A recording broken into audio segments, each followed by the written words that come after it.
tennis, it's the single hardest sport in the world to succeed in professionally.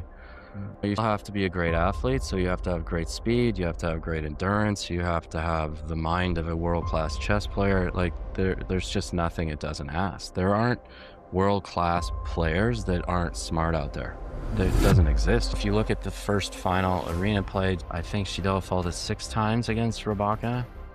But if you flash forward the next year, she double faulted 6 times the whole tournament. With Aryna, if she was serving at 70% first serve, she was unbeatable. This idea of bigger, faster, stronger is just the biggest lie ever told. Hello insiders, it's Caro Garcia. Before we start, one quick thing.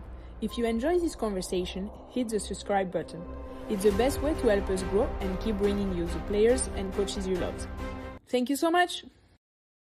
I grew up playing hockey, and when my mom passed away at 15, like that, I was playing 7 sports at the time. Like, it was normal. Everybody played, like, so hockey was a travel team, baseball was a travel team, and then you played basketball and volleyball at high school, ran track, played soccer, and I mean, the tennis wasn't even in my life. And I mean, what is nice with team sports is like parents drop the kid, and then obviously if they are very bad people, they can have an effect on the kids, but if not, it's way more complicated. Yeah, because they can't, there's so many other people around, so it's tough to do it in public and get away with it. And but I could understand, like, if your dad comes, and tells me, look, I thought this was the best way, to get her to pro. Like, I would put already like a lot of questions, like, why do we have to push so much someone to become a pro athlete, but like, okay, fine. But then once she's a pro and she has resources to hire a team, why you don't step down? And you get a proper And coach. enjoy. You get a talent kid of life, you get a physio that has been working with Aryna Sabalenka, like, whatever, like, experienced people.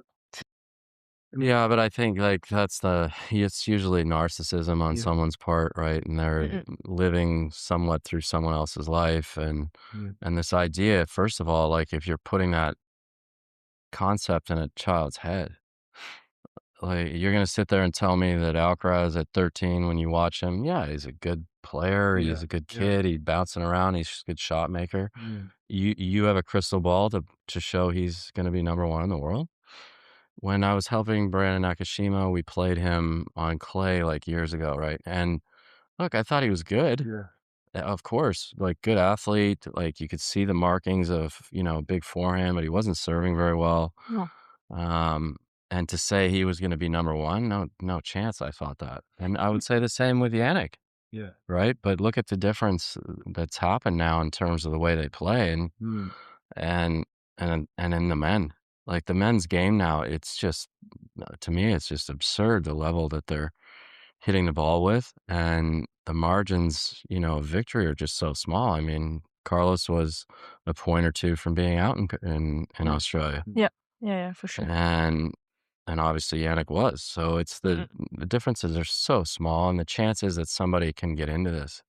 And I think they really lose the perception of this. So if you thought about any other career, and you said you were top 100 in the world in it, so you're one of the best 100 lawyers in the world. Pretty impressive, man. You're one of the best 100 doctors in the world. And in tennis, because, and I've tried to explain this to people before, it's the single hardest sport in the world to succeed in professionally. And when you look at the skills required, there's so many different skills you have to have, right? So you essentially have to be ambidextrous. You have to be able to swing with power off both sides. And you have to be able to volley. You have to be able to hit overheads. You have to be able to serve, hit returns. You're changing the courts every week. You're changing the balls every week. Your opponent changes every day. There is no sport that requires this. None. And people, when they try to say, like, golf is as technically difficult, golf isn't even close to as technical. The ball doesn't move. It doesn't move. I mean, you're going to say that getting Perricard's serve back is as hard as playing golf? The guy serves 150 miles an hour. Like, give me a break. And you're doing it into a very large space that you have to cover. So it's not simple. It would be the same if tennis was just serve. Yes. So then, you still have to be a great athlete. So you have to have great speed. You have to have great endurance. You have to have the mind of a world-class chess player. Like, there's just nothing it doesn't ask. There aren't world-class players that aren't smart out there. That doesn't exist. You can't just bash balls and pray. It does not work. No, because during one match already many things happen, and sometimes you have change of tactics, and then in one tournament it's like all another story. Yeah, exactly. You have to deal with like different kind of player, different conditions. With a different level of yourself as well. Yeah. Right. Today you are as inspired as the previous one. Australia this year was one day was 40, the next day was 20 with like full wind. Yeah. Crazy. Yeah, and if in pro sports in the US, like the smallest teams are like the NBA, so you got 12 guys per team, but there's 30 teams, right? Yeah. So you're still dealing with 300-400 guys that are making a really good living. That doesn't include Europe and all the other leagues where you can still make good money. Baseball, it's 30 something, and there's 30 plus teams. So now you're dealing with almost 1,000 players that are making great money. The NFL is 53 guys per team. Wow, that's a lot of guys. Yeah, but 30 players on that team will make under the $1 million. So the league minimum $750, something like that. And then the elite players, obviously, they can make real money now. But those contracts didn't even used to be guaranteed. And you're taking your life in your hands. I mean, you're dealing with 250-pound people that run 4.40s trying to kill you. So yeah, I'd say the only other sport, like mentally, that's the same is the fight business, where it's just one-on-one. And I've had a lot of my career in that, and the mindset that it takes, the dedication it takes for, camps are 8 weeks. They're really long, they're tough, and you have to show up on Saturday night, which is typically when the big fights go off, and you need to be ready. And if you don't prepare properly, you can forget it. You're not going to figure it out there. Like your leg is at risk already. But like, I think few weeks ago, there was one video of fighting guys, of a guy who had to lose like so much weight before the weight day. And on the weight day, like he weighed himself and then he just like collapsed. Yeah, and usually the fight's called off if a guy passes out now on the stage. So the weight cut's a big part of it, right? In 2000, what was that, 15? But sometimes they were saying they have to lose like 10 kilos. Or more. No way. Yeah. And then they do the weight day, and then they take back 8 kilo or 10 in one day. So the way that works is and it depends on the rehydration clause, if you're smart enough to make sure you have it, and if you have the power in your camp to be able to enforce it. Because there's always an A side and a B side in the fight business, and the A side controls the rules. So like Mayweather, for instance, he's been the A side his entire career, so they write the rules. When we fought, I used to work for Miguel Cotto, who's one of the best, how do you describe him? Well, he's a Hall of Fame fighter that won, world titles in 4 divisions, but he's one of the best people I've worked with in my life. And the way he treats his team, once you show him, the willingness to work hard and make sure that things are taken care of, that's how he treats you. And that's just not normal, right, in the sports world. But we had to fight Canelo Alvarez, who at that time was very up-and-coming Mexican fighter. And the fight was at, I think, 154. And when he stepped into the ring, he stepped into the scale coming into the tunnel that, and HBO put a scale there, and he said, hey, he was 178 pounds. So he had gained back 24 pounds in 24 hours. And we were 157. Miguel, that's his weight. So it was like, come on. Not fair fight. Yeah. And so the politics of it, if you enforce the rehydration clause, then you can say, okay, you can't be more than 160, something like that. Right? Okay. And a lot of times they do that now. The UFC, they didn't even used to, drug test people up until 2014, 15. And George St-Pierre really started spearheading that because he was getting frustrated because he knew people were. And everybody's accusing him of that. And he's like, I'll pay for it. I'm not doing this. And people still refuse, right? Okay. And now it's mandatory. But I mean, in a sport like this, it's quite important. Of course it is, because you literally you literally end someone's life. And in boxing, a lot more people get killed. Like UFC, you get hurt, obviously, but because the knockout rules are so different and you don't get a standing count, like if you hurt somebody quick, they're down, the chances are getting up. It doesn't happen that much. Okay. boxing, you get a 10 count and you get your senses back a little. Now you get back up and you get hit 20 more times. Like, so it's but the mindset, right? To be able to stand in front of 20,000 people with 2 million watching, and this guy's trying to kill you. It's not simple. I'm not doing that. No, me neither. You did boxing and then you went to tennis? No, so like most of my career has been in the strength and conditioning side. Yeah. So I've always had tennis players, but my company has a different way of approaching sports performance in terms of the strength side, especially. And we don't use conventional weights at all because frankly, it just doesn't work. And it never did. And in the United States, like if you look at the community, the strength and conditioning community, 99% of them are completely uneducated. They're ex-wannabe football players that don't study a thing, and they're pushing a bench press, a squat, and a power clean. Like, how the hell is that helping her? It has nothing to do with it.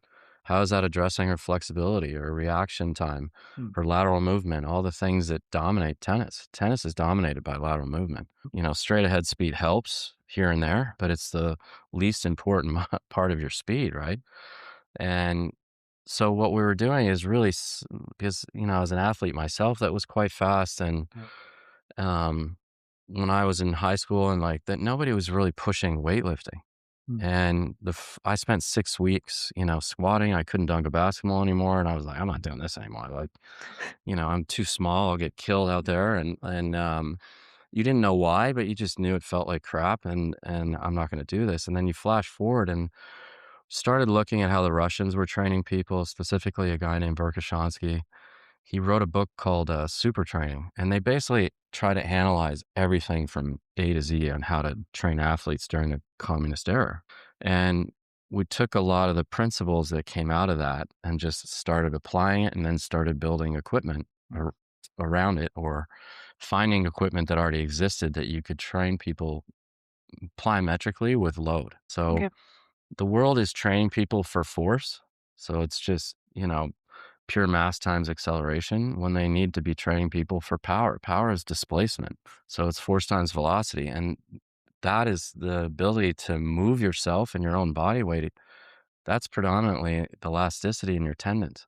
So if you look at somebody like Federer and the efficiency that he moves with, which everybody calls him so graceful. Well, why? Yeah. It was so light. It looks so light moving. He's springy like a cat.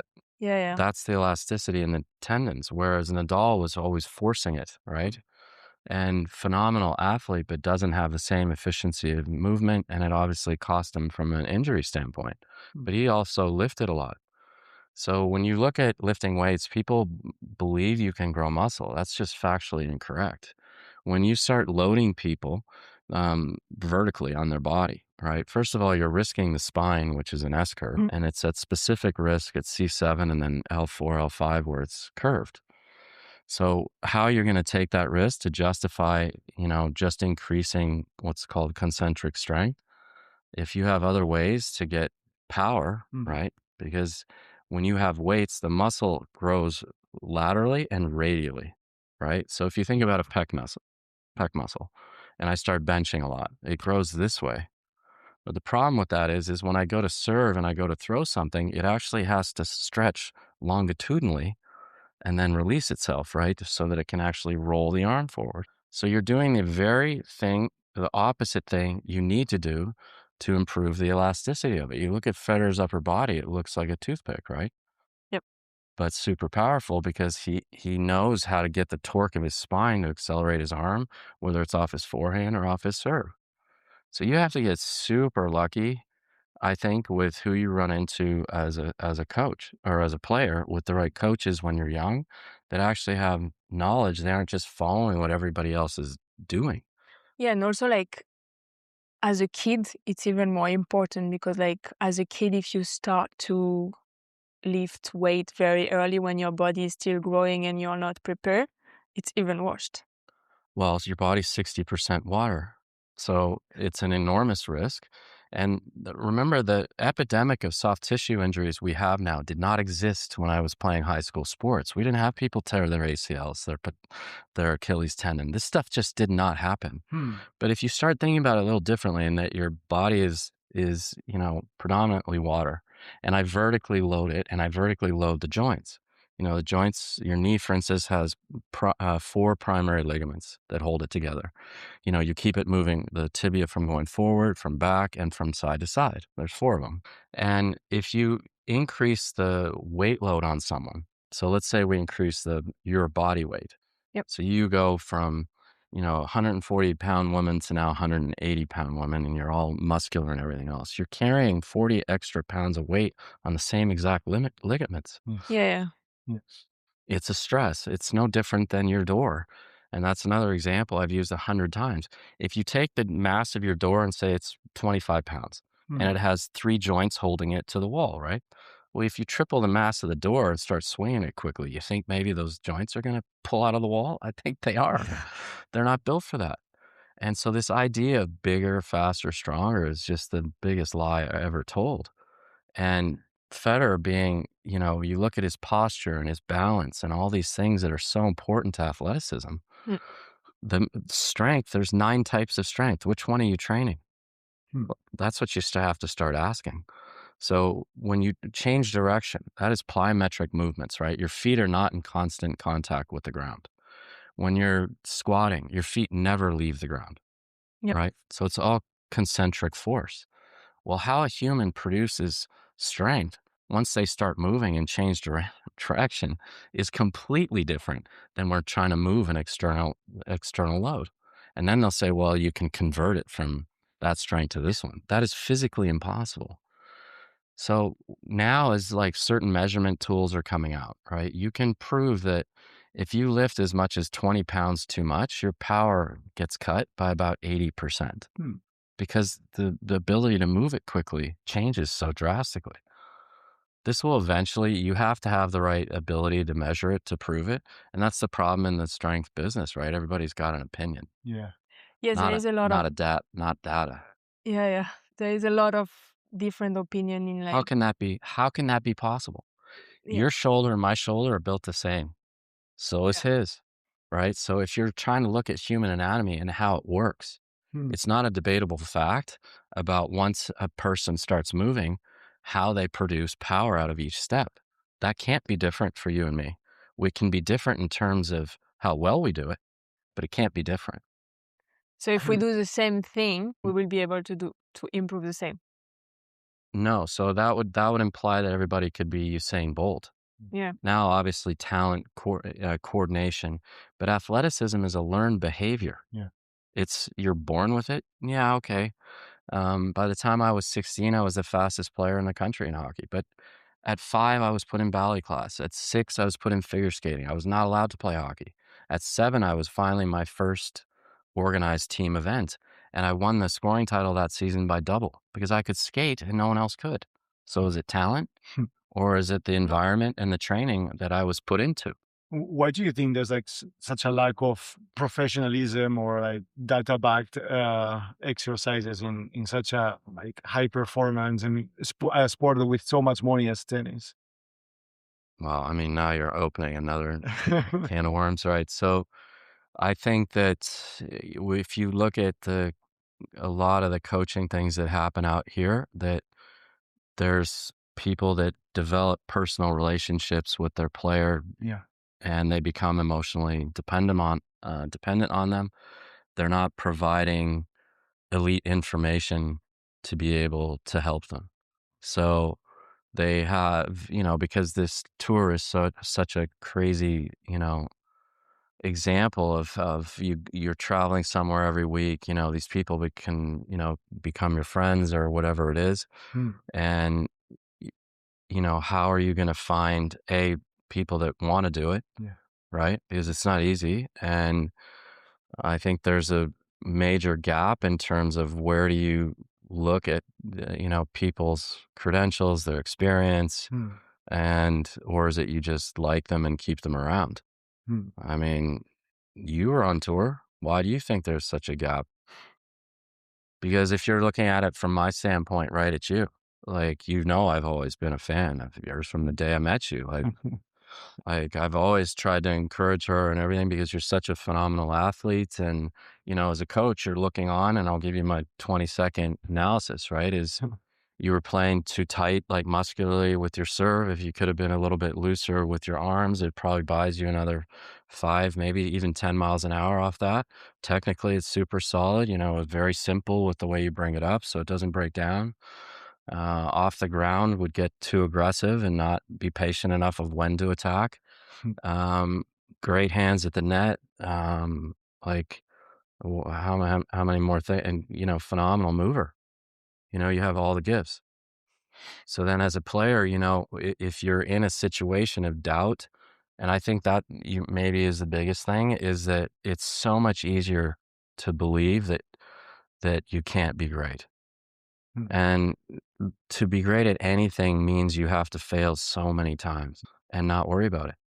So did you grow up in an environment that allows that? Like in your case, doesn't seem like it. So then if that's happening, like you're constantly feeling like you're under a microscope and you just can't play. You play safe at the end. You don't take much Safe, and you take, or you do the opposite, right? You take too much risk and don't allow your opponent to break down. Like and tennis is such a difficult sport that way in terms of when to pull the trigger and when to sit back and let your opponent. Anyway, I'm the one talking now, asking you, but no, go for it. No, I mean that would be my, you know, analysis. But and then of course you're always just such a nice person, so then you just want to see nice people do well. Yeah. Right. Thanks. Yeah. So do you think if I was more loose on my serve, I would have less shoulder problem? Yeah. So like and you have to actually just look, you know, slowly at the video frame by frame to look at it. I don't know what was your shoulder injury? Nobody knows.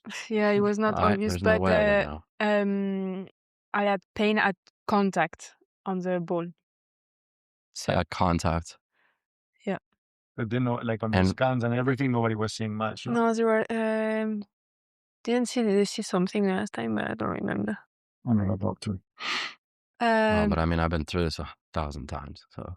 But I feel like there is more and more like we were talking, like big injury in tennis, shoulder injury is like a classic one. Everyone has shoulder problem. When you stop tennis, no one can do a serve. No, I can't. No.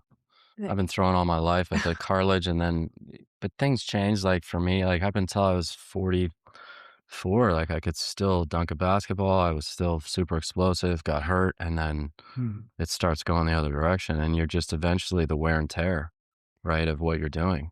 But tennis, when you make impact, is force, right? So it's like the end of a punch is force. When you hit here, it's bang. And so where would you get the pain? Yeah. Yeah, that's your bicep tendon. Yeah, inside. Inside. So then I would be asking, like, what was the routine that they were doing? Because if the scan, like, remember, magnetic resonance imaging is a guess, not definitive. The only definitive is putting a camera in there. And unless somebody did that, then they can't necessarily pick up some of the small things. But it's a ball socket joint, so it has to be able to roll and move around. And it sits inside of a labrum, right, that acts more like a suction cup.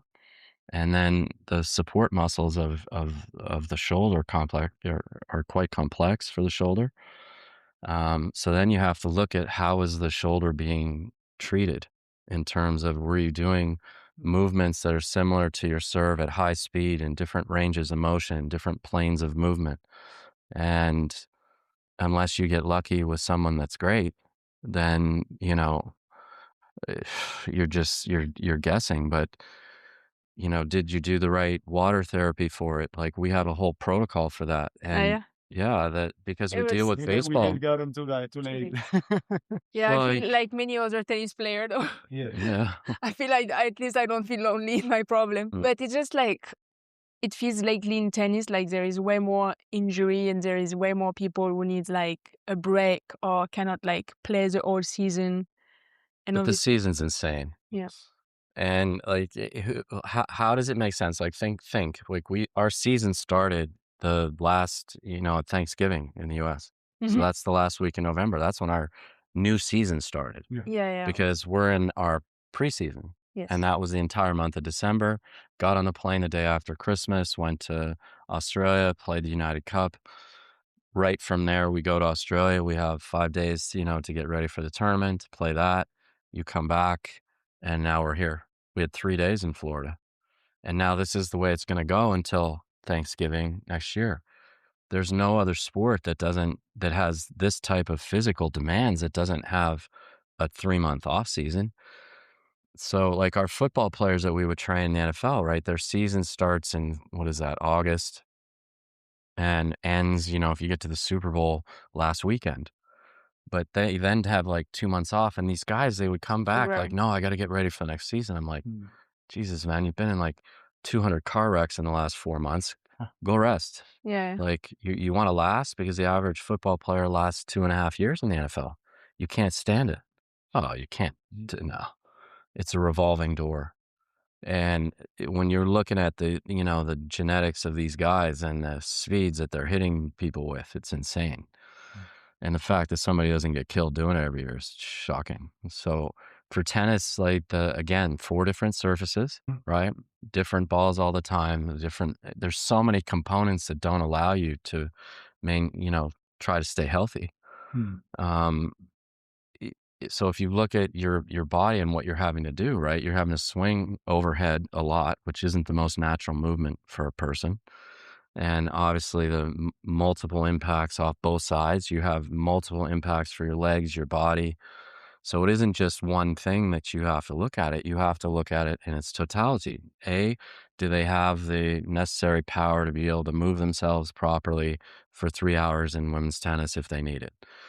Are they flexible enough to be able to withstand extreme positions if they're put into it, which will happen eventually?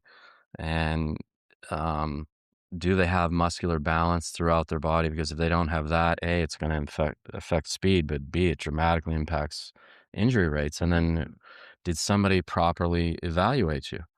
So for flexibility, joint mobility, muscle strength, and then do they even have the understanding of what that is? No. So I would say the European trained physios now are some of the best because of the education.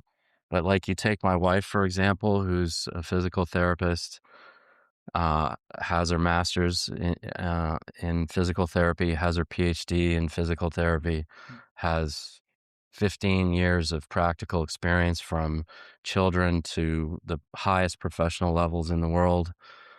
She's a lecturer. She's, overlooks PhD students. She runs a research lab where we test athletes on a weekly basis. How many people have that kind of resume? No, few. And so and then sometimes when you scratch, their background is very random. Like somehow they made the player don't even get me started. We had Francesca Jones, the British player. Mm-hmm. She was saying that there's so many bullshit on tour and physios or fitness coaches that they just see cool exercises on Instagram and think, well, this is going to be also cool on my Instagram. So they just decide it's a good idea to do it. There's no science behind it. None. And that was why we called our company what it's called is because I wanted scientific proven principles, not somebody's trend, somebody's opinion. And so few people in the physical side of this has attempted this, where the comprehensive nature of the research was put around what best advance that. And that's just the physical part. You have to address, in tennis, there's the physical part, the technical part, and the tactical part. Yeah. And without the technical part and that piece, these two become to not matter, because you can be fast, and to a certain point, you're going to get enough balls back to get you a certain level. You're not winning slams like that. It's not possible. The men, it's impossible. The women, it's become impossible, right? Because, you look at the way Ash Barty played, he was so intelligent on a tennis court in terms of changing spin, pace, always disrupting rhythm. And there's not a lot of players out there that can do that now. So if you're not, and I had a really good conversation with Jim Courier at Australia, and he pointed something out that this era now is so much different than when he played, because even though he knew that his backhand had flaws, he knew he could make it, he knew he could get it deep, but with the way the pace is today, that you can't get away with technical flaws anymore. And I hadn't thought of it like that, but the way he phrased it was correct, right? So you're in a sport that the second something's not working, everybody finds out and they're coming after it. It's blood in the water and the shark just, So the modern game, the way it's going, even though they've slowed the courts down so much on most of this, tournaments, the impact and the pace that people are hitting with has changed so much that there's that, component that offsets a lot of it. So if you went to these faster courts, I mean, you can see that's where in Cincinnati people can get exposed, right? Because on the faster courts, Alcaraz has struggled there sometimes, and you're going to tell me that Pete Sampras serving at his best at 25 years old on the original, the grass courts that Wimbledon used to be, isn't driving every single player here nuts? Come on, you have one look a set, right? Because of how good his serve is. And where's his serve power abilities today with the technology we have now? Yeah, true. I mean, it's significantly better than what he was doing. That I'm sure of. I mean, speed-wise, power-wise. Oh my God. I'm not sure if he was how tall he was, but he's about 6'1", but he could dunk a basketball. He had long arms. Yeah. He was a phenomenal athlete. He probably had, if not the best on the run forehand ever. Whose was better? But like that would be another component. I mean, how many times when you were taught tennis were you told to go this way? No, you have to finish here. Yeah. Go watch and try to find a forehand that Pete was hitting on the run to his right where he did not finish this way. And now you look at the game today and look how much Alcaraz does that. Look how much Federer did that. Yep. Everybody calls it Rafa. Rafa, like JC, who I work with, he pointed out the other day, like Rafa didn't used to always do that. And he was bringing up videos and showing me. And he's like, then when he started really, accentuating this, he became so much harder to beat. And it's a very effective and necessary shot for the modern game, because if you're late at all, right, and you have to keep extension is here now if you're coming across. But if you're coming this way, you can take it a little bit later and come up through it this way. And now you're taking the backside of the ball almost every time. So that creates the RPMs that then you can try to accelerate under pressure, because it's what you can do under pressure, right? That wins or loses. That's just, I mean, don't you think? But again, like you weren't taught to do that, and yet you had to figure it out on the court. Like it comes out at the end quite naturally, I will say, probably in matches, or that's how you learn it. Obviously, sometimes one of the mistakes when they are like kids were younger or like teenager and everything, seeing Rafa all over everyone, was like just like going from here to going up, but without going like forward. If George go up, you're gonna play very short. Like the way you hit the ball is more or less the same, but then you finish a bit higher, so you have like more. You just explained it much better. But sometimes like, especially at one moment when Rafa like was so good and was doing every time, you were seeing so many kids doing like and like the ball was like barely passing the net, But like obviously like when you do it like this and then you finish, you understand like why you are winning. And obviously when you're running on your forehand, it's like mandatory. You have no other option now. Yeah, 100%. But again, if it's not being practiced every day, how are you improving it? You're going to improve it in the stress of the match? Good luck with that. Yeah, it brings we had Brad Ginvert in an episode when he was talking about this, not like how much like they put the focus on drills and stuff, but then like players don't know how to adapt, how to compete, and he was like, just compete, and figure out what's the best way for you to play. Yeah. I mean, to try to to prepare somebody for the level, right? To try to win. You've got to be covering all of the bases, and because you're going to get exposed otherwise. There's too many people doing this that want it and are working hard and trying to achieve this. And I think you have to be pretty smart these days to be able to take a look at your own game and say, okay, here's what I'm doing well. I'm not doing this so well, and have the guts to sit down and say, hey, I got to work on this. And if I can just bring this up to a good level, it doesn't necessarily have to be great. now I'm winning 5 to 8 more points that I was losing before, and that's 2 games. That's a lot. It's true. Like sometimes it can be surprising, and maybe I'd say a bit more on the women's tour. Like, I'm not an expert, so I don't want to, but how some players still don't know how to do some stuff. Like some player doesn't know how to do like a proper drop shot. Like the game is so tough now. You should be able to do everything like properly, kind of. Well, I mean, have some better shots than others, no? But like you should be able to do everything. If not, it's gonna be hard sometimes. well, it'll get impossible. So you can't, because when I was with Aryna, like we had, oh gosh, my memory of exactly when we started doing that isn't the best, but it was before, I think the clay season 24, and Anton really started, and we started working a lot on her drop shots. Those won the US Open.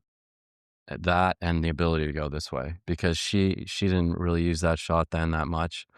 And it was actually in Abu Dhabi that we started trying to get her to do it more. And especially with her power, like it was just pushing the other person backwards. It was just, come on, like, if you do that, the effectiveness of it is really good. But again, you have to explain it right? It's not here. You have to still go through it and then come up. And that's, and again, so if you don't have the right person around teaching it, then things don't work. And that's back to the same thing that you said before. It's like, how do you get lucky enough to get the right, conditioning person that's not lied about his resume or didn't have one at all, which happens a lot, and then is now in charge of somebody's physical program who's trying to win Grand Slams, like that. This requires a lot of you physically. So then you have to get somebody that also understands the technical side, right? And how to improve that. And then somebody has to be able to fill in the tactical side. So if you don't have those 3 pieces in the modern game, I would like to understand how you think you're winning a Grand Slam. Good luck. In a team, like either when you join Sabalenka or Coco team, maybe your role is slightly different, but what is your role? What do you do? Well, specifically to improve, her shot making, right? But like JC is very knowledgeable in this. Like he's been in tennis all his life, and so putting people into like their role, yes, that's specifically, everyone knows. Like I was hired to help her with her serve and her forehand that she's been struggling with. But he's had great experience working with a lot of players, both on the male and the female side. He knows her way better than I do. He's been around her since she was 15. And specifically these last 2 years, and we talk about everything. So if anything, this is more of a collaboration in terms of what we're doing with her, and he's been super supportive and great about it. So we don't put anything in front of her that we don't discuss. Like this is a team, and we, I make sure that this is how we are going to approach things. Like, and I think that not using his knowledge and his his experience on tour would be a mistake. How difficult is it to change a technical thing on a professional tennis player who is already an adult? Well, I don't know. So the first one where I really started changing it was Brandon Nakashima, and the first time I was helping him with his tennis was when he was 17, and he qualified for the ITF Junior Masters. No different than the Masters and the pros. There was only 8 people invited, and I was doing his movement stuff and his conditioning then, and he had come up and was a top junior in the world, but he was limited with his serve and his forehand. And so they asked me if I would help him before this tournament, and one of his other coaches wasn't available. I don't even remember. And I said to him, like, well, you're the 8th seed, like the way you're hitting the ball off the ground, that side, and you're serving, do you really think you have a shot at winning the tournament? And he's like, well, I don't know. I'm like, well, no. So we have nothing to lose. So why don't we just take this month that we have and let's try to improve it and see what your kid, because the kid's a savant. Like if you give him good information, like he's probably somebody that I've seen do it as fast as anyone I've ever coached. And so I'm like, look, you'll get to the tournament. We won't have a ton of competition under our belt, but confidence is everything in tennis. not match play. So you can have a lot of matches under your belt. Doesn't mean you're confident. And he was hitting his serve a lot better. He was hitting his kick serve a lot better. And I'm like, I think you'll probably struggle, the first few matches in terms of, finding a rhythm and trusting it. But if you can battle and get through that, who knows what happens? And, I think his first round won his, it's a group thing. He won his first match in 3 and then ends up winning the tournament. So you have to have, it's not a simple answer, I guess, is what I'm saying. No, it depends. You have to have the person, A, buy into it, B, not focus on the immediate result, because that's a death sentence in tennis anyway. Like, if that's what you're focused on mentally, you're not focusing on how to get the result, which now it'll never work.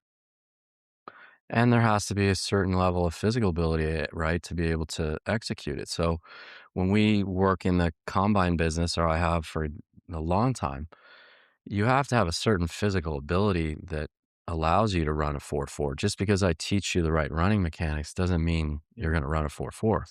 But if you're running a 5-2, pretty sure I can get that down to 4-8, 4-9. So that, like, the answer to your question then is Nicholas Basilashvili. I was asked to help him before Indian Wells during COVID, and his was like his first serve percentage was so low. And so all we focused on was like a hard, heavy first, serve with spin on it that he could get in 65% of the time. He had never won a round in Indian Wells in 6 years and got to the finals. So, I mean, he beat Tsitsipas, Fritz, Kachanov, Vilas Ramos, so you can change it, and you can change it fairly quickly if you keep it simple enough. And I would also say, you have to look at how much was wrong. I mean, Aryna's case, we had 3 days before Cincinnati, and her previous match was, I think, 23, and now it's 5. Yeah, in Cincinnati already was quite a good difference. Yeah. So, but she, right away is buying into doing it, and has long arms, and and good physical size. So, if she can just start making it effective, then you can and plus it's not just do it. You still have to get results. Yeah. It's tennis. Yeah. Yeah. And if you start to get results, you're even believing more than before. Yeah. And then are the expectations realistic? Right. And so in her case, I don't think it was unrealistic to think if you learn how to have an effective serve and trust your second serve and start hitting your forehand better and with more spin, I don't think that was a stretch to say, okay, this girl can win a Grand Slam. Yeah. She has talent and will fight and is a hard worker. So, all these different pieces have to happen. So I think each situation is totally different. If you look at expectations, obviously Coco's had a ton of them put on her and stuff like that. But, if you're looking at it from my standpoint, we have the best athlete on tour. And so, and with, phenomenal backhand and, somebody going to outrun her? No. Yep. So it's just, if we can improve these areas for her, let's see what she can do. And I think it's obviously something I believe in, or I wouldn't be doing it. And so I guess the other answer to your question is you always find out with each person, right? But if you look at right away, after New York, she goes to China, wins the tournament, had the first match of her life that she didn't double fault, and now it's but it takes time because you have to get the pattern down, right? And then your brain has to get that imprint down to where it becomes automatic. Yep. It's a neural pathway. You don't just snap your fingers and, bang, it works. Yeah. If you look at the first final Aryna played, I think she double faulted 6 times against Rybakina. But if you flash forward the next year, she double faulted 6 times the whole tournament. So now she had a whole nother year of trusting it. And now your brain can, process under stress. If I just keep doing this, I can make it. And so it depends too what your immediate expectations are, right? If it's like all of a sudden I'm serving like Sampras, or come on now. Like, it's true in tennis. Sometimes it's hard to have this patience, no? Because if you keep every way you're being remembered that you suck. It's hard to believe on that long term is going to pay off. No? It's like, yeah, and that's where everybody you work with, you try to make sure that you explain what you're doing. Yes. Yep. And what you're trying to do is educate the players so they actually don't need you. That's the other problem in the coaching, right? Is that if you're setting this up so that they're dependent on you all the time, you're in the wrong profession, my friend. And there's a lot of that. Darren Cahill told us that a good coach after 3 years, he should be like obsolete. Yeah. After 3 years, you should have taught everything you know. And after, it's time for someone else, because you really don't, and everything that he didn't learn yet, he will not learn it after 3 years from you. Well, and how would anyone, because they'll have people that obviously try to criticize what he's saying, but what's the counter argument to that? There isn't one, because he's right. Like, yeah, I mean, no, I completely agree. Totally. Like, I mean, I think when someone tries to stay there, it's starting to be for the wrong reasons. It's about you, not like. No, of course it is. Yeah, and people like that in this profession are trying to project their job and all these other things, and so, I think that when you set these things out, it's you make sure you educate them on what you're doing, make sure that they understand it so they can own it, right? Because I can't play out there. I'm not the one that's standing in a stadium full of people trying to pull this off. So what you're trying to do is make sure they understand what the information is, and then we just have to keep doing it and doing it every day. And you can only do so many reps of it. Serve isn't like forehand. I mean, we're not going to hit more than 70 or 80 a day just because of the stress and on the arm and everything. You can't really take that risk.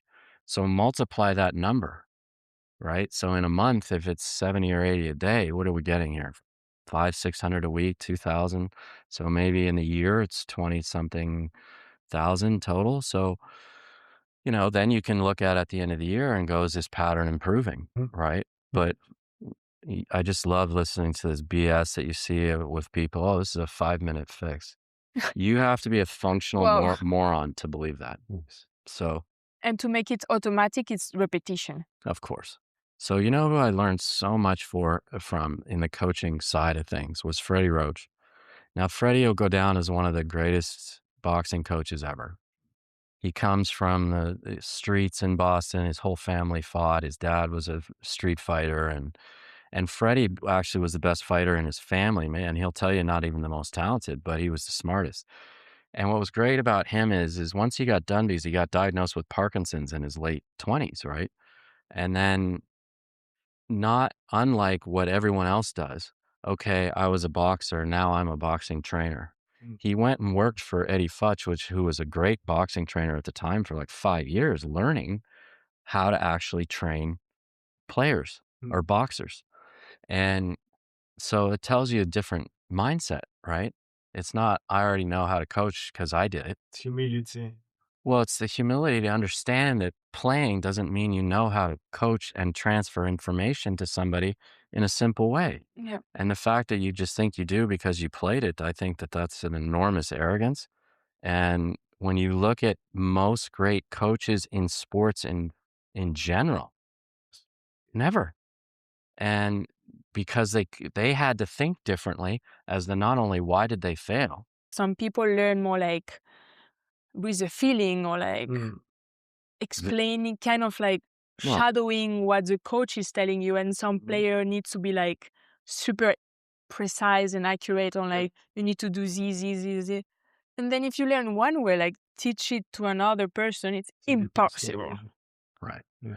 You're talking about the different, learning abilities of people. So it's auditory, it's visual or sensory, right? Those are the primary ones. So feel, vision, and hearing, and how you interpret it.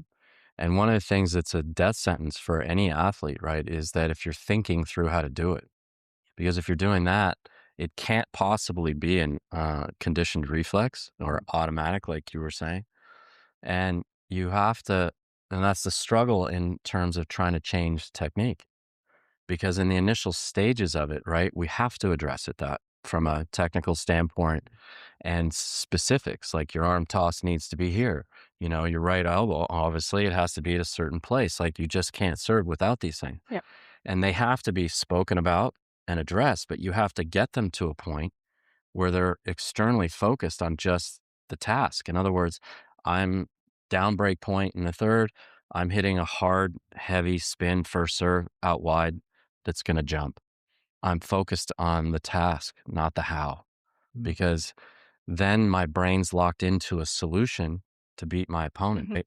Now, I'm not self-absorbed trying to figure myself out and also trying to figure you out. It's impossible.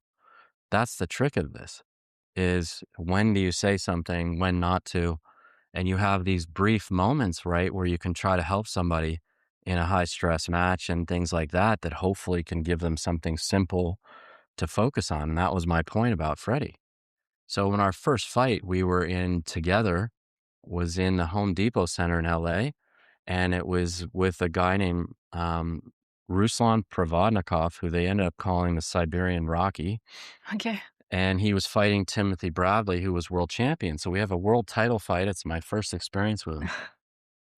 And Ruslan is one of the toughest fighters you've ever seen in your life, and not necessarily the most skilled, but is just going to keep coming. And so with him, like, the conditioning really made a difference in terms of making him last 12 rounds. Well, he dropped Bradley twice in the first round, literally beat the crap out of him. 11th, 12th round drops him again. We got screwed on the decision. But Freddie, like, in the corner, you have 1 minute. And so you just sit there and you watch. He only ever told them one thing, never anything more. First 30 seconds, he's just, pulling on their shorts, trying to get them to breathe, relax, relax, relax. And he's never bombarding them with information. And he's, when you ask him about it, it's obvious, right? I mean, I've got somebody in front of me trying to kill me. I mean, I cannot process a lot of information. And the point is that we prepared for that fight for 8 weeks. And, you know your fighter's tendencies. And what Freddie was so good at was evaluating our opponent, and then how can our fighter's skills expose that? And then you sit down the first week and this is what we're doing. And that's what we did for 8 weeks. So there's no figuring it out in the ring. You either did the preparation or you didn't. And that's why he has such a high, winning percentage in his career with so many great fighters, is because of the simplicity. And his coaching has to get to a simple point. You can't be thinking through 10 things while you're trying to dissect your opponent. There's no way. Yeah. It makes me think of sometimes, Billie Jean King Cup, when you have a captain on the bench with you. Yeah. And you're used to tennis change sides, so where you're by yourself, just in your mind, sometimes a bit too much lost in your mind. But when you have a captain, if the captain doesn't adjust of what you want, he starts to talk to you during 1 minute and 1.5 minutes, and you're too much info, and you just leave and you're I have no idea what he just told me. Right. Because you're used to a quiet or in your mind moment. Correct. And then a captain maybe will talk to you during the whole 60 seconds. Right. And then sometime it happened to me, I arrived to the line, I was what did he say? Yeah. Probably he's talking in the most stressful under pressure moments as well. After, as a player, you have to also pass the message of what you like, but sometimes it's just too many information compared to what we are doing the whole year. Yeah, and that's where I would see it in the opposing corners, right? Where these guys are giving all this information, do this, do that. I'm what? Are you kidding me, man? I almost got knocked out last round. I'm going to run. That's what I'm going to do. Yeah. I'm just going to keep moving. And the problem is then it gets you away, from your instincts, and you're processing everything at 1,000,000 miles an hour. And it's no, this isn't going to work. So simplicity has to be the way to go. And, and then you go back to the drawing board and practice and try to figure it out, right? You can't possibly be doing that under the duress of these matches, because the tour exposes you, whatever your weakness is, right? Sooner or later, somebody's going to find it. And if your movement is a problem, well, guess what? We're going to keep extending the points and changing direction on you until we have no other answers. But until you can beat us doing that, like, that's all you're getting. And or, if whatever your flaw is, if you can't pass very well, guess what? We need to come in. Like, and now you're exposed. Like, to your point earlier, like, you have to have all the skills now. So if you don't have the ability, because everybody plays so far back, right? And then women, then if they're playing shorter, closer to the baseline, and the big hitters, Rybakina, Aryna, Nisimova, and they're trying to take time away from you, and you have to adjust to that. And you have to do it in an instant. So if you haven't been practicing these things, you're not going to figure it out there. Not my opinion. And what about the serve? Because the serve at the end, it's kind of holding your hands. Yeah. It's the one shot. You control what you're doing. Yeah. Obviously, the other one can put pressure either by its quality of return or position or things like that. But the serve is only like, it's your thing. Yes. So, yeah, I think you have to, if you look at, again, what your player is, right? And how do they win? Like with Aryna, if she was serving at 70% for serve, she was unbeatable. Yeah. And it wasn't because of the serve. It was because then she is attacking the next shot so much easier. And then her side-to-side movement isn't as much of an issue. So it's definitely, it has to be a shot that has to be effective is the best way to say it. Yeah. Right? Do you have to serve 20 aces? No. But if you're going out there serving hard, flat, and putting it in everybody's strike zone, well, they're going to be able to attack that. The speed isn't going to matter if it's here. Yep. Right? But if you're getting, serves 105, 110 miles an hour that have a lot of RPMs and the ball is rising, or in a case of a slice is pulling you away, it's again out of your strike zone. And so now they can't attack it. So I think it's more understanding what the philosophy of it should be, right? Is that I'm trying to use it to set up the next shot. And if you look at Federer and the way he did that, not the most powerful serve ever, but one of the greatest servers for sure. Yeah. And the accuracy and the dependability of his second serve and and his ability to put it in places where it's not comfortable for you. Yeah. Now, if you're Hercax, now it's a different story. I mean, at the United Cup this year, our singles match that Taylor was playing, he served 78%. And he did it, he's averaging like 135 miles an hour or something. So you're getting no looks.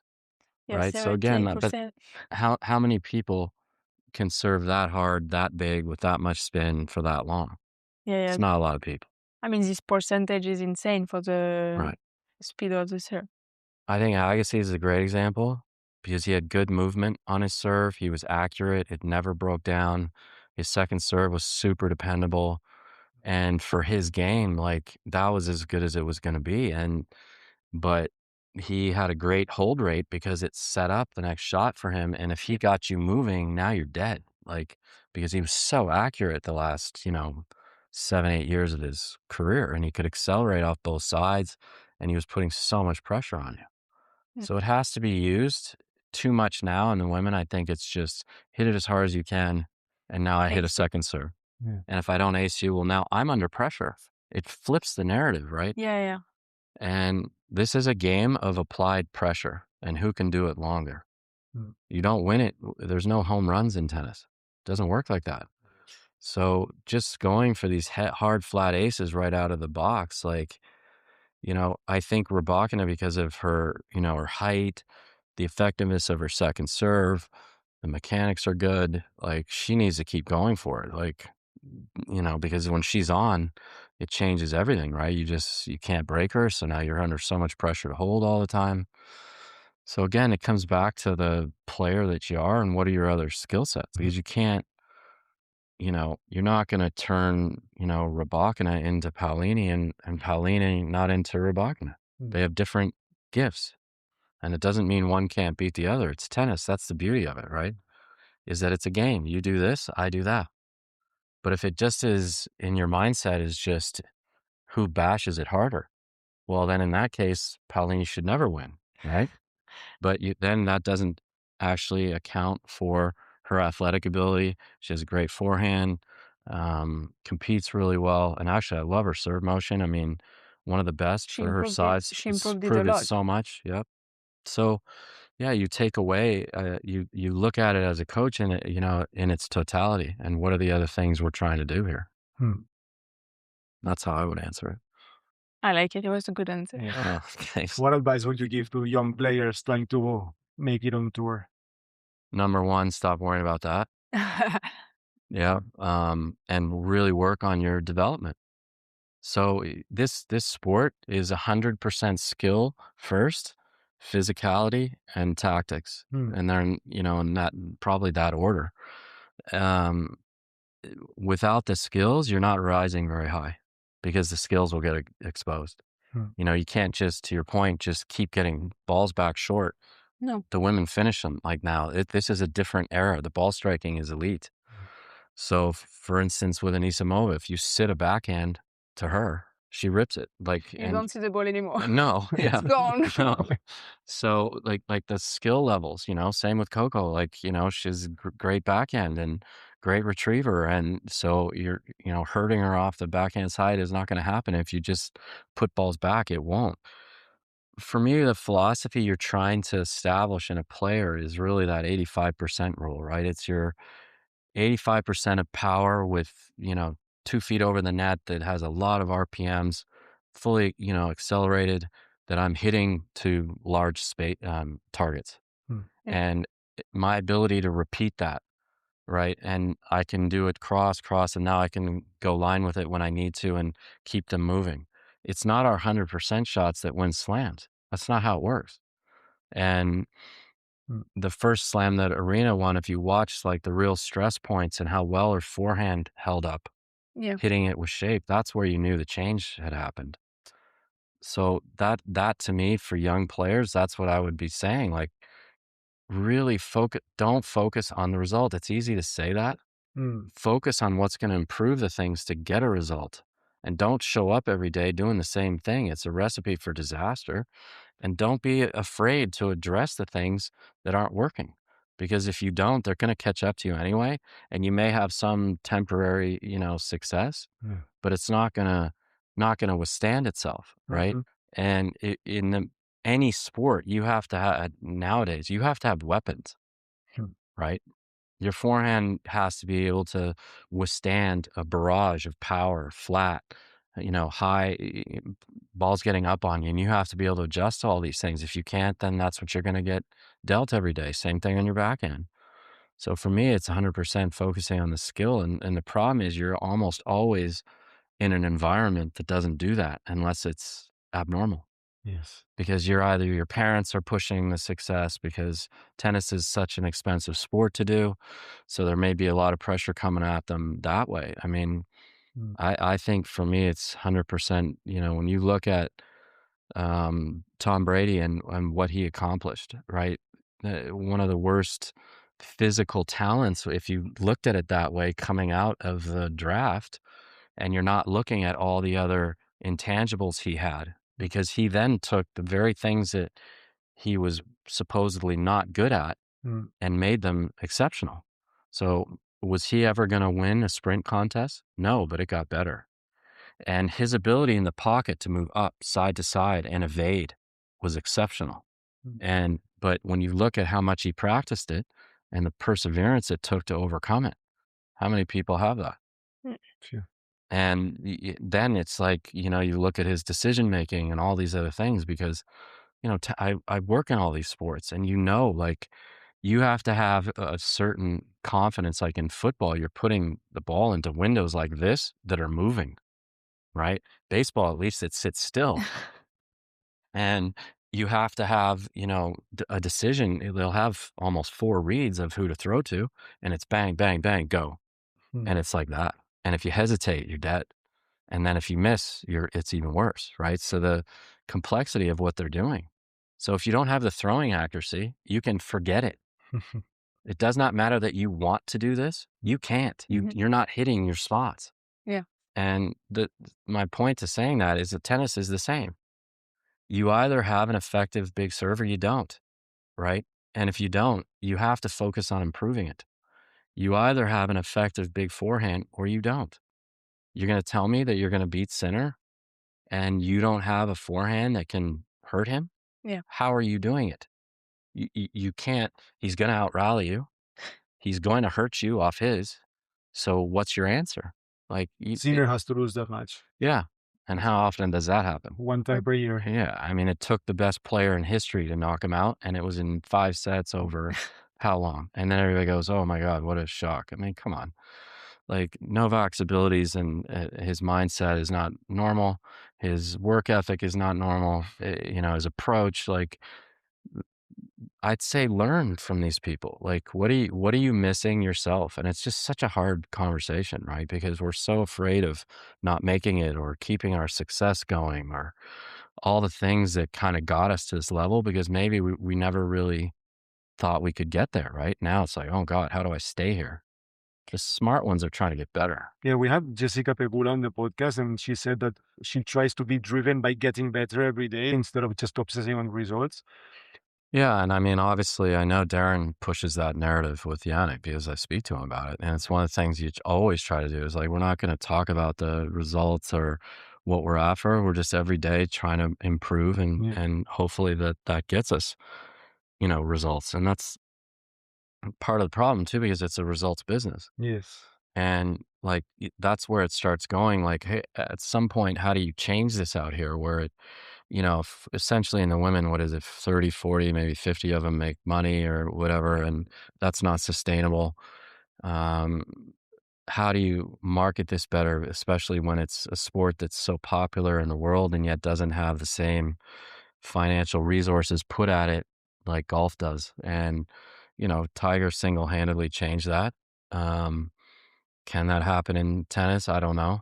But I think somebody's got to come up with maybe a different approach than just, okay, well, Caroline, it's great that you got to the tour finals last year, but guess what? Your shoulder's hurt, and now, your ranking's protected for about 9 months. So now you guess what? We don't have any more wild cards for you. You got to go back to challengers and stuff like this. But here's the problem. People actually like to watch her play. This is an entertainment. Yes. And entertainment has to sell itself. And if you don't sell itself, if it doesn't sell itself, there's no money. Yeah. So there's no equal in sports. Everybody forgets this. So in life, at the end, there's no equal. No, but like this idea that men and women shouldn't be paid the same. Like this argument, they're missing it completely. First of all, no one's saying they shouldn't. In fact, if you go back to Aryna's and Coco's match at the US Open where Coco beat us, the television ratings for that were enormous and way bigger than the men's was. Yeah. Shouldn't they, in fact, have therefore made more? Yeah. Because if we're generating the revenue from it, that is where this argument has to be put, because it's no different than women's soccer versus the men. You can't compare what the men's World Cup brings in versus the women. Yeah. Okay, well, how do we, because I work with a ton of women's soccer players, the product is enormously good. I don't know how else to put it. We had the superstar team with the LA Soul in 2009. So how do you market better and sell it better? Because people will watch it. That's not the problem. So, and obviously that match in terms of Coco and Aryna proves that. So you have to find a way to, like, I was so disappointed when we went to Mexico for the tour finals, right? Because 4 different women had won the Grand Slams. And they just do this brief little video tribute. Nobody's telling a story of how each one pulled this off. Like, how are you getting people attached and wanting them to root for people? And if you don't understand them and what they've gone through, and I just think that there's got to be a better way that we can market this so that when something like that happens, to you, like, it's not like, oh my God, I got to go back to challengers to try to get a shot back at this. I mean, that's insane. There's only so many people that people really want to come out and watch play in the first place. That's just reality. Yeah. When you were talking about like marketing and like women's soccer, for example, the problem most of the time, even in tennis, like people compare. It's like it's different sports. It's like you cannot expect a woman to be covering the court the same way as a man. No. And obviously they are presenting a very great sport and a very great show, but you cannot expect the same thing. It's like they are not going to defend the same. So no, obviously, like there is probably more goals because just to defend, it's impossible for a woman on a big field like this. Of And in course. tennis, it's the same, like so some matches are maybe more boring, or there is more winner, or there is no rally, blah, blah, blah. But it's just, you cannot expect even the best runner like Coco, she cannot defend like Carlos Alcaraz. No. And she's the best athlete out here. Yes. Yeah, but again, it's back to that argument. Like, it's such a bad comparison, right? So it doesn't mean that the product doesn't have drama. People watch sports for one simple reason. They never know what the ending's going to be. Yeah. It changes every time, right? And now Too many times. yeah, especially like when you're losing, right? But so that's what we show up for is we show up to see somebody do something extraordinary under extraordinary duress, right? And then, we hail these people. And it's a special job, for sure. Doesn't mean you're a special person. And so that the whole argument in terms of keeping people in the forefront of all this mental health stuff today, like, if you're attaching your identity to yourself as a success in athletics and not as a human, there's a big problem, because you're going to live and die with every single point, every single match. And it's just never sustainable in terms of feeling okay after. It's a tennis match. The world did not come to an end today. And yeah, of course we want to win. You think in 23 when we lose the US Open final, everybody's not devastated? Yeah, of course they are. But it's a tennis match. And, get back to work and be grateful that the opportunities you have. And hopefully, like, if they don't start, doing that, what is the alternative solution, right? You've got to have enough people playing it to make people want to watch it and see like the different challenges that they're put under, right, throughout it. So for me, it's just how you market it. Like, if you go back to the U.S. women's soccer team that won the World Cup in Santa Clara way back, that was awesome. Like, if you can't figure out a way to sell that, you got to be retarded. I mean, Yeah. so, and it's the worst way you can compare it is, trying to compare, men to women. Men and women are different.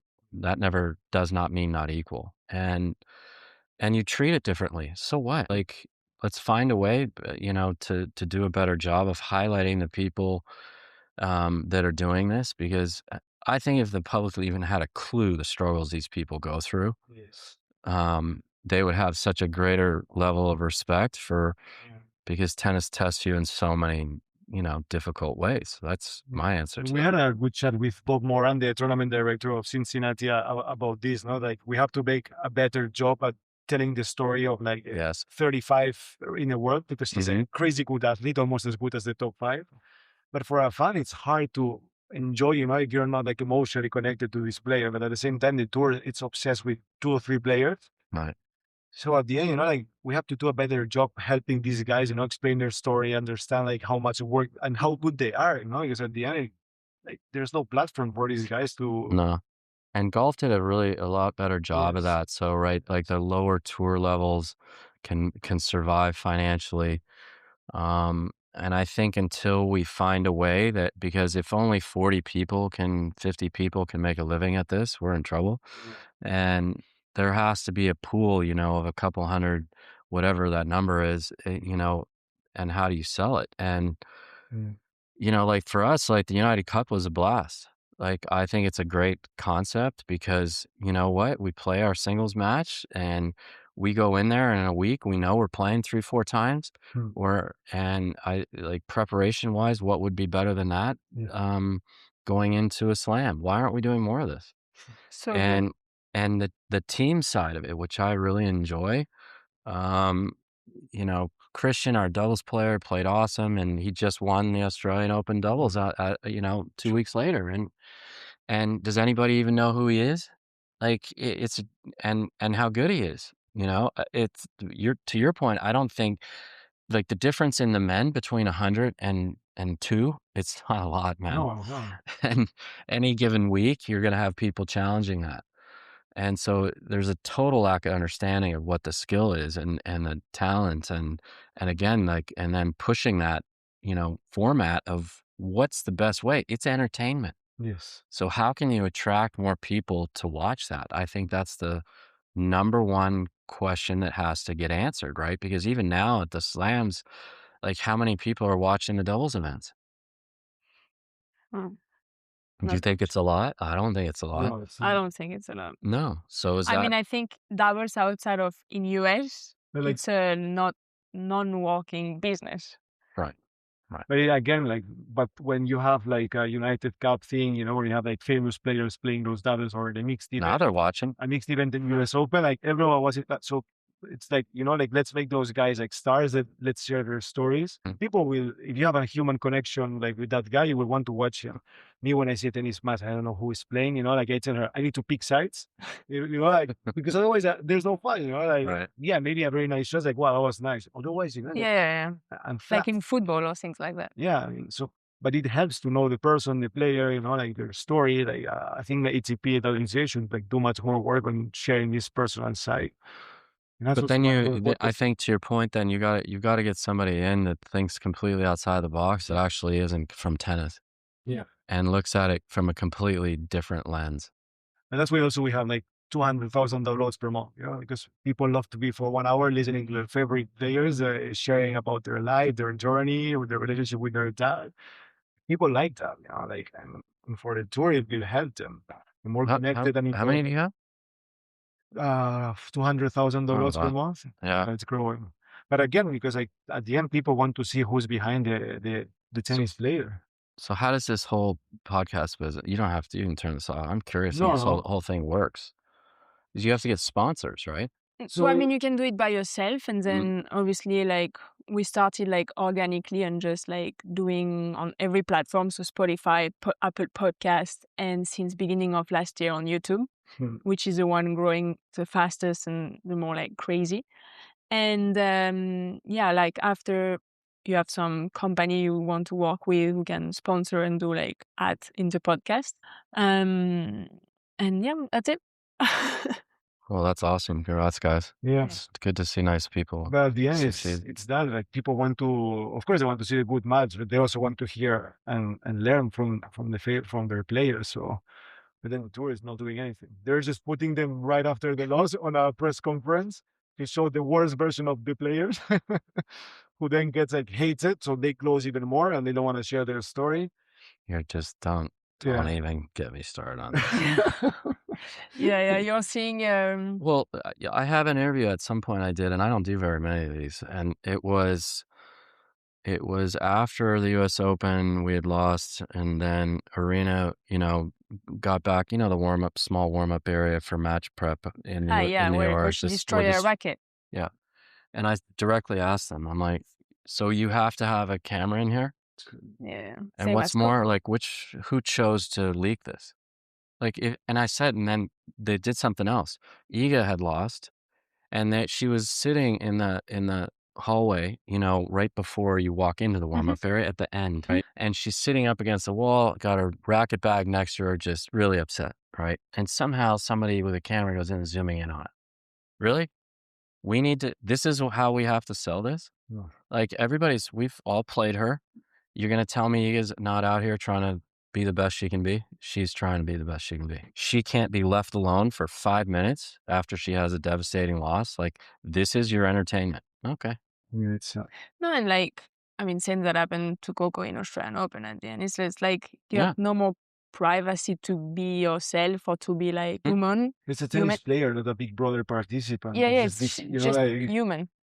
No, it gets me really upset, and because the stress of you know, especially at the top levels, that you know, you either win the tournament or it's a failure. Okay, come on, man. Like you just finished, like in our case, in the top 8 in the world. This is a great result. Obviously, we want to win the tournaments. Like, nobody's more competitive than I am with this stuff, but you have to have perspective on it, and like the things that we're working on, she did better. Okay, like you can't just snap her fingers and expect this, you know, unbelievable change in anyone. And the fact that she has the guts to address these things at 21 years old, say, I've got to improve them. And like I've told her 100 times, like, you know, if we follow what I'm doing and it doesn't work, you blame me, not yourself. And you find somebody else that can help you. That's what a coach is supposed to try to do out here. And hopefully, like, you keep doing the right things each day, and obviously then the quality of it comes up. That's what we're trying to incrementally do every day, each week, each month, and hopefully you see that. But if you're getting ripped across social media platforms, because that's the other problem, this generation, that's all the way they communicate. It's hard to isolate yourself from all the bullshit that is talking about you. Yeah. Yeah, I mean, of course, I hear all this crap too, but like, I flat don't care. Yeah. I mean, the thing is also with a player, like, obviously there is a social media, but also you have the press conference where even if you don't go on social media and read the crap there, when after a loss or after a tough match, you did like 17 double fault today. How do you explain it? well, I didn't serve well. You did like that many enforced error. Like, how do you explain it? It's like, but I gave I'm trying very hard not to do enforced error. It's not like.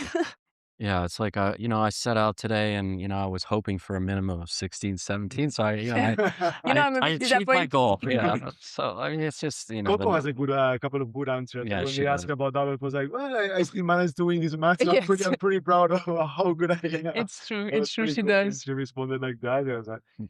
This is where it's also very important to have an identity like developed outside of being a tennis player. No? So like you can also like be a bit more stable in the like after tough matches and have a less of a roller coaster during the year. Yeah.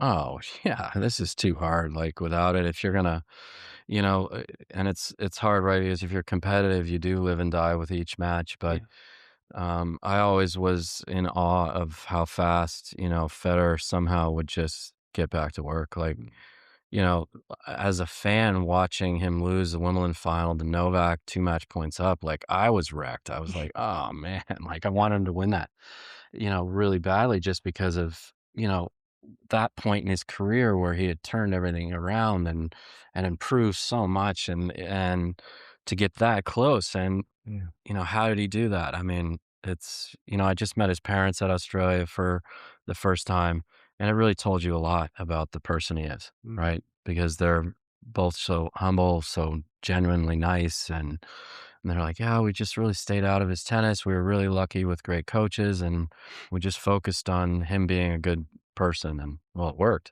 right? Yeah, like, yeah. I mean, the important job just to be a good father. yeah. So, yeah, the tennis side of it, because you become the breadwinner, and you're not in a team situation where we're the ones paying you, right? It's this whole different weird dynamic in the teams that we have. And I think like the back to the United Cup thing, like the way World Team Tennis used to be, and I think if we get more of these types of events, I think it's great. And because the focus for us, like if you look at us, the 100% focus is our results in slams, right? That's why we're here. Yep. But the rest of the year, is that are all those tournaments our 100% focus? No, they're not. And the United Cup type, thing where you get in and you get a lot of great experience and you get support from other players, and it's not like this, everything's this, life and death situation. And you're my opponent, I'm supposed to hate you and all, whatever. Like it was great because like her match with Coco's match with Iga there was great. Like her quality was really solid, really happy with the way she was trying to do things. And we need more of those things where you can just build. Yes. Right? Where you're not under this stress to be now. She's 21. Yeah. And everybody forgets she's been out here 6 years, like 7 years or whatever it is. Yeah. Like, and she's a very, very interesting character, obviously player, because obviously she's only 21 and she won so many things with so much pressure. Oh my God. So much. That's like, I cannot even imagine what she lived. Yeah. And this year, like after winning Roland Garros, which is like insane. Right.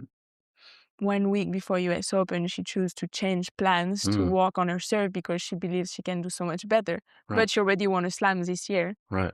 And maybe some people from outside don't really understand, but like when you're inside the tennis, like what it means to try to change like something as important as your serve, especially in your game. And it's like, wow, like I've already so much respect for you, but I'm I signed for like 20 years. You know, it's like so good to see that she has like long-term goals, you know, like obviously she wanted to play well in US Open this year and everything, but it's just like, But we did play well. yeah. Like, and that's the thing, like, go back and watch her match with Isla first round. I mean, the quality of tennis between the two of them was unbelievable off the ground. And, and then we have to, play a player now in Vekic, who was the silver medalist in the Olympics. Like, yeah, these are very, very good tennis players, It's not like you just, won some matches at a park, and because you now all of a sudden we don't win the tournament and can't pull off, our round of 16 match, who, by the way, that person happened to win the US Open twice. Not exactly a terrible player in Osaka. So is it perfect? Well, yeah. And so again, you have to have perspective, right? yeah. And did we set out to try and start improving this? Yes, I think we did. But to put somebody under the microscope that the only success from that then is that you won it, okay. You clearly have zero understanding of how difficult it is to win it if you're doing everything well. It doesn't only depend on yourself to win a Grand Slam. No. Like, sometimes you have someone in front of you which is better. No, Jose Aguirre taught me that. He's one of my favorite coaches that I've been fortunate enough to learn from, and we had some great weeks with Brandon Nakashima, and he went literally back-to-back finals in Mexico and Atlanta, and he is one of the best at running a practice, in terms of just organizing the drills that you're doing, making them competitive, keeping you on top of simple things that are going to help you. And he said, listen, Gavin, don't forget this. You can do everything right and you can still lose. Yeah. It's professional tennis. And if you lose sight of that, then you lose sight of the process to give yourself a chance, So, yeah, I totally agree with you. And yeah, so you can be hitting your forehand great. You can be serving bombs, and then you run into Pete Sampras, who's serving bigger and hitting his forehand bigger and is a great athlete. And by the way, the court's fast. So, yeah, good luck. I mean, yeah. So some days the other one is just better than you. They're just better. It's pro sports. But doesn't mean 2 weeks later you're not going to beat them. No. And so the focus, then on like what your result was, that's not acceptable. Yeah. Okay. That's an impossible lens to live under, like as an athlete from a day-to-day, standpoint, unless you have really healthy people around you. And most don't. Yeah. Most don't. You rarely see it now. Yeah. If you look at the technical development of this Jovic kid is really good, right? Everybody can see that, right? Yeah. It's not a secret. So it gives you a really good opportunity going forward. And then from a game style, what's her style going to be? She has to be aggressive off the ground. She's only so tall, so her serve has to be a certain way to hurt people.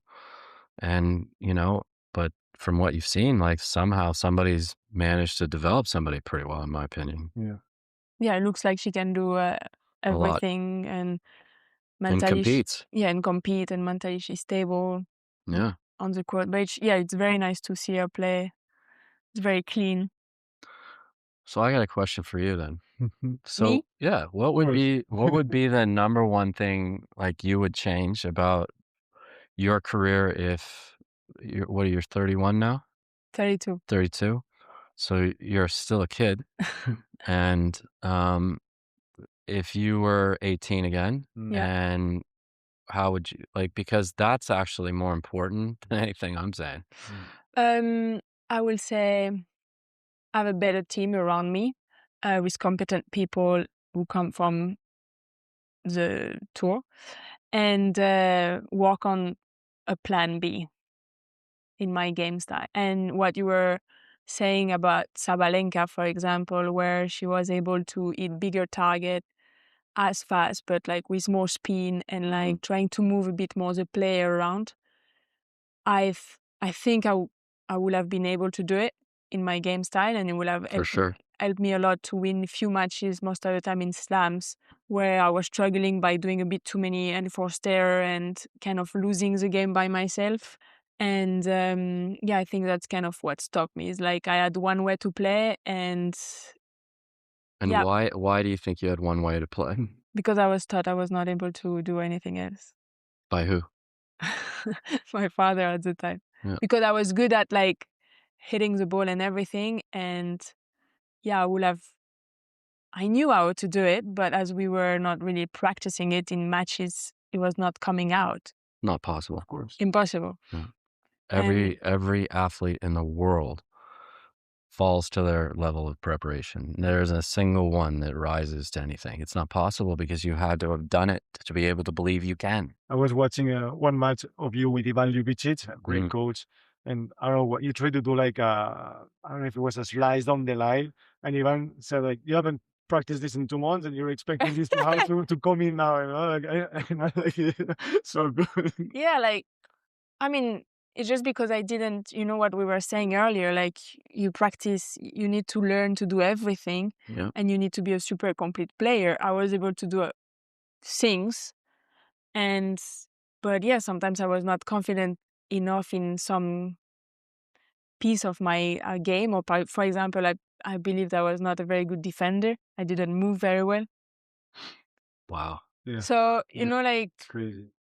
And so sometimes when I had to defend, I was kind of afraid, or sometimes when I had to defend, I was like going for it because I thought I was not going to be able to come back. So obviously on the moment, it looks like a stupid shot, but just because I didn't believe. I know exactly. Sometimes you were not practicing defending. Sometimes you would be tight and you would try to defend on a match out of the blue. But if you didn't practice it for like 6 months, it's not gonna like in the semifinals of a tournament, you wouldn't be a good defender.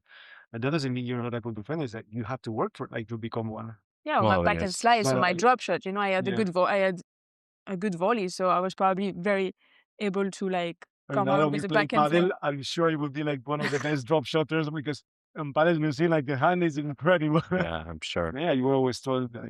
No, so that you know, again, you are what you're trained to be, and you can't if you don't, you know, that doesn't change because like yours was glaringly obvious what had to happen, and like you just and it's you didn't need a plan B, you needed the right plan A. Yeah. Plan A had to be I need to be hitting this hard, but it's got to be that 85-90% shot with spin that has margin of error that I can trust in the stress situations. And if I get a ball I can go 100 on, then I do it. But no one can win going 100. It's not possible. Like in the men, you're not even in the top 500 anymore if you're doing that. And it's possible 5 weeks in your life. No, where like maybe for a week you really play unreal. I mean, not even maybe, you know, but no, I don't think it is. Like because you're just running into too many other people now that can hit big spots and keep it deep enough to where you can't, and the courts are slow enough that you can't hit enough winners, right? Yeah. So yeah, and that's the thing as an athlete because you know my career was hockey, you know, it was taken. And so tennis wasn't something I even attempted till I was 17. And you're being told you have to win. Like it's what? I'm playing people that have been playing this for 10 years more than me. And yeah, I'm faster than them, but that gets you here, not here. Yeah. It's not possible. And so like you look back at as an athlete, and I know I did this a lot, and you're just beating the crap out of yourself. Well, I should have known this. I should have known that. I'm like, no, wait a second. Somebody had to know how to get there. A really simple story is one of my line mates was Scott Mellamy. And we had a lot of success in a lot of sports, but both of us were very good hockey players. His dad was the producer for Hockey Night in Canada. So the television program put around that. So when we were like provincial champions or something that we had won at that point, he had set a record for goals scored that year and really, really good player. But Scott had a lot of talents. He was a good goal scorer, but he was tougher than hell. He could fight. He was a guy in the corners that won games, you know. Out of nowhere, his dad pulls us off, you know, our travel team and puts him on our high school team. We were just terrible. And everybody's like, this guy's lost his mind. Because we were all trying to play junior A, which is essentially a pro schedule at 16, right? You're playing 80 something games or whatever it is. Well, high school played like 30. Well, he knew he already had a scholarship to University of Wisconsin in the States. He goes, I'm not trying to win a junior A title. I'm trying to get him drafted. And college in the US, you only played 35 games. So now I'm not getting him beat up, and he's a physical player. Scott was a first-round draft pick at 19 years old, went to the Philadelphia Flyers. He played 21 years in the NHL. I never played 1 minute. My father had no idea what he was doing and then took me out of it, the very thing that I'd spent my entire life learning how to do. So my point is like, you have to get lucky. Experts, yeah. You have to get lucky. Like, Yeah. if you ever watch the Joe Rogan podcast with George St-Pierre, it's really good. Okay. And George was just, because what was unique about George is how humble he is. And he can be terrible at something, and he will just keep working at it until he's good at it. And he doesn't care what it looks like.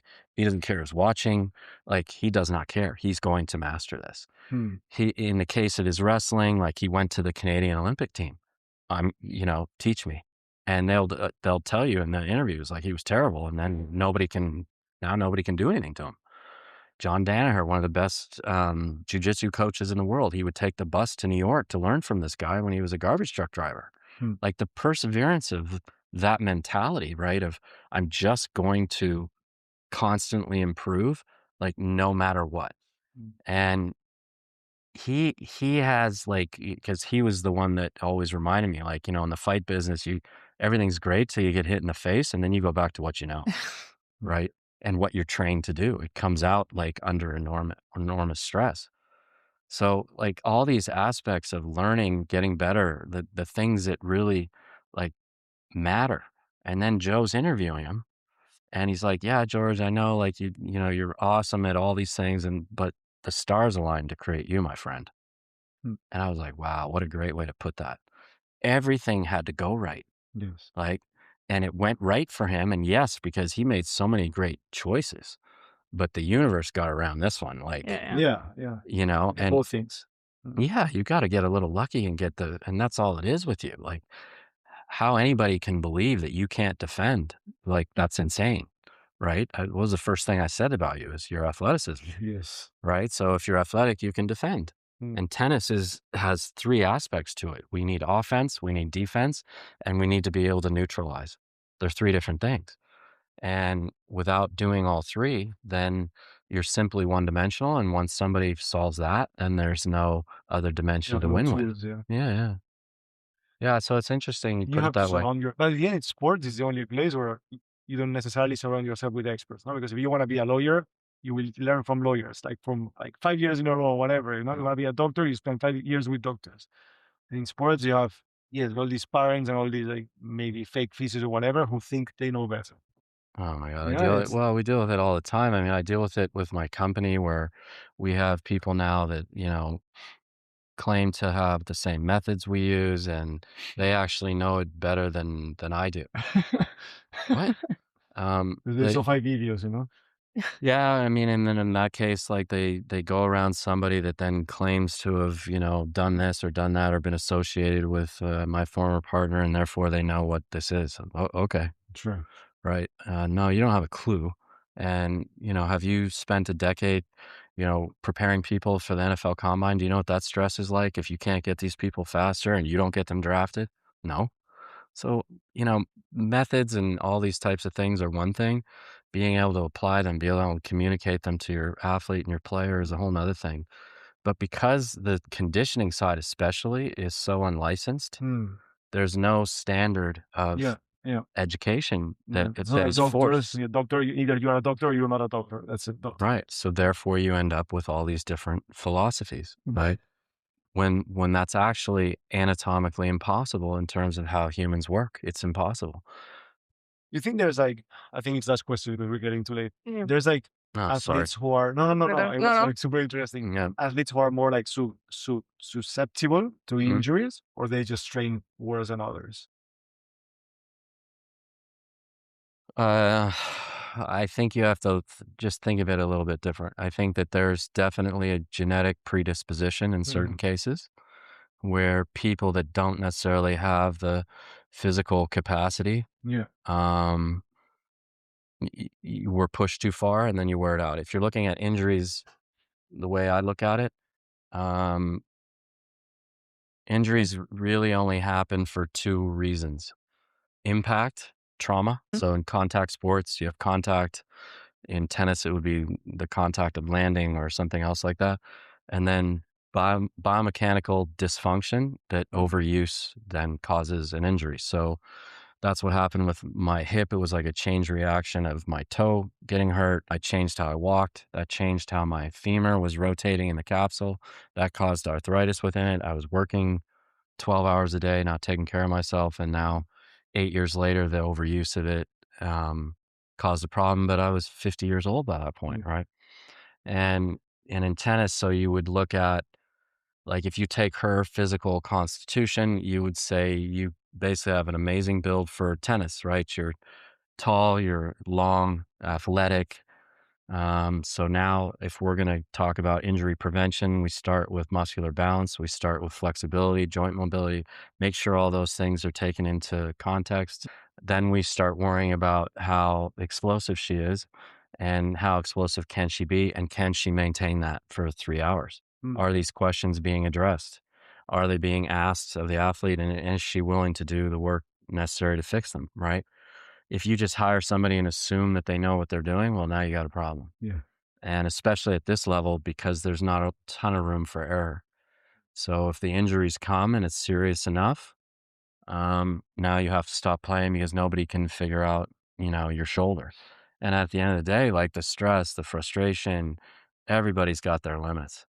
And again, the fight business really exposes that, because you just get up one day and you just can't do it. Yeah. And it's just too hard, and you're like, enough. Yeah, it's not worth it. So I think that the injury side of it, you really have to start with the right evaluation, in terms of your own body and what it is. If you don't think there's a genetic predisposition to that, that's just naive. I mean, we used to use that analogy for the NFL. Like, if you were gonna take from the jungle and make animals play football, all the linemen are elephants. They're massive. They move really well, laterally, front to back, everything. Your linebackers on defense, if you understand what they are, those are all lions. They're big, they're fast, they're meaner than shit. Sorry. And then, out wide, you're going to have cheetahs, and, because they're the fastest, and only have to do that. You can't make a cheetah into an elephant, and you cannot make an elephant into a cheetah. And so this strength business stuff is what they're doing. Oh, they got to bulk up. They got to do this. They got to do that. That's just insane. With her, for sure, it would be, how elastic can we get her, and how efficient from balance can we move her, so where she's spending the least amount of energy possible changing directions, but you can maintain your posture, which is required in a tennis ball well. And then, are her joints mobile? Is the shoulder? What is your shoulder preparation routine? If you're not doing that consistently, if there's any flaw in the motion, right, you're going to have a problem. Because the way that joint works, right, it's a ball socket. So it rolls back when the pec, it's internal rotation. So when it rolls back, the pec pulls it forward. So now it rolls forward. Well, that's where this has to drop, right? Well, now that's where the body then accelerates this up. So if your motion is more like, let's say, Rafter, where he really held it, there's so much muscular tension that over time, sooner or later, it's going to cause a problem, even if it doesn't happen the first 5-6 years. You were holding it, right? So now muscles are doing a job they're really not supposed to be doing.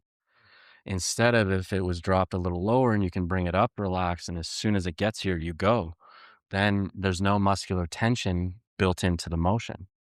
The key for a thrower, so whether it's baseball, football, tennis, to accelerate something, you're trying to get your spine, your torso, to create enough torque to accelerate your arm. If the arm has to create the power and the control, you've got a problem. And yours, if you're holding it and now there's another impact, now multiply that, what'd we say, 22,000 times a year, sooner or later the dam breaks.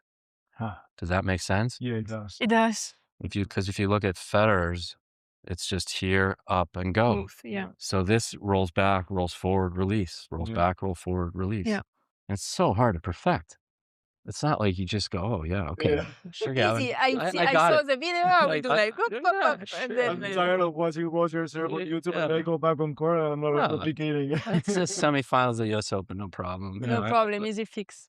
Awesome. Fix. Thank you so much for your time. You guys I are was so so nice. interested. It's been a pleasure. Yes, Yeah, you too. thank you. Thank you.